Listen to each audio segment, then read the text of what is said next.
थी। उनके पति का स्वर्ग सिधारे बहुत वक्त हो चुका था। बेटे तरुण होकर बस चल बसे थे।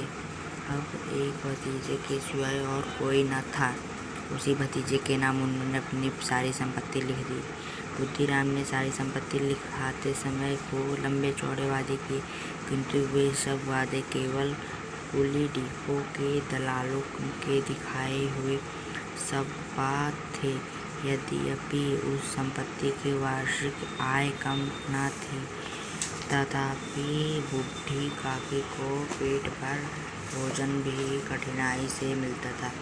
लड़कों को बूढ़ों से स्वाभाविक विद्वेष होता ही है, और फिर जब माता पिता का यह रंग देखते तो वे बूढ़ी काकी को और सताया करते।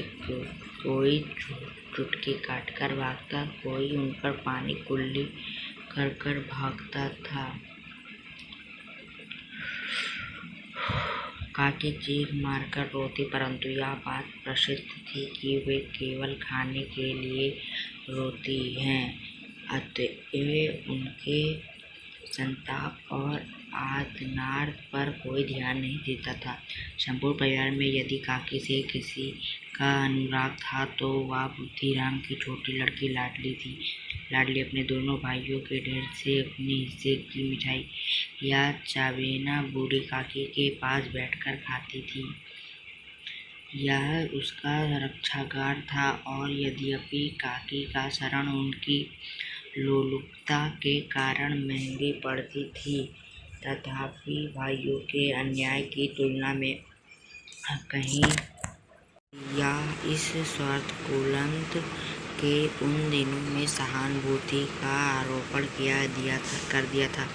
रात का समय था। बुद्धिराम के द्वार पर शहनाई बज रही थी और गांव के बच्चों का झुंड विश्वान नेता से गाने की रसास्वादन कर रहा था।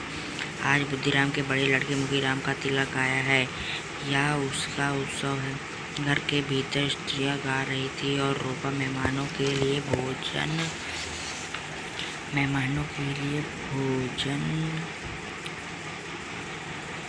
में व्यस्त थी।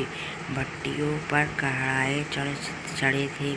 एक में पूड़ियाँ कचौड़ियाँ निकल रही थी। एक बड़े पतीले में मसालेदार सब्जी पक रही थी। घी और मसालों की सुगंध चारों ओर फैली हुई थी।